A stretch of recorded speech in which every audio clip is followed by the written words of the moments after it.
পুলিশকে পরিষ্কার বলা হয়েছে নতুন করে এফআইআর করতে, এফআইআর নিতে, অ্যাকশন নিতে।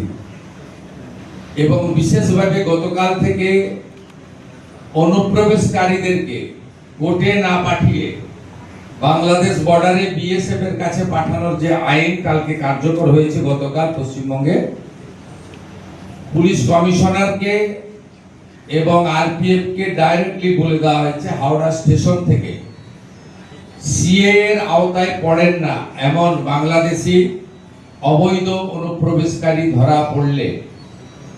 কোর্টে পাঠাবেন না, তাকে ভালো করে খাওয়া দাওয়া করিয়ে সোজা বনগাঁ পেট্রোপল সীমান্তে নইলে বসিরহাটে বিওপির কাছে পৌঁছে দেওয়ার ব্যবস্থা করতে এবং তার সংখ্যা প্রত্যেক সপ্তাহে থ্রু ডিজিপি সিএমওতে পাঠাতে হবে।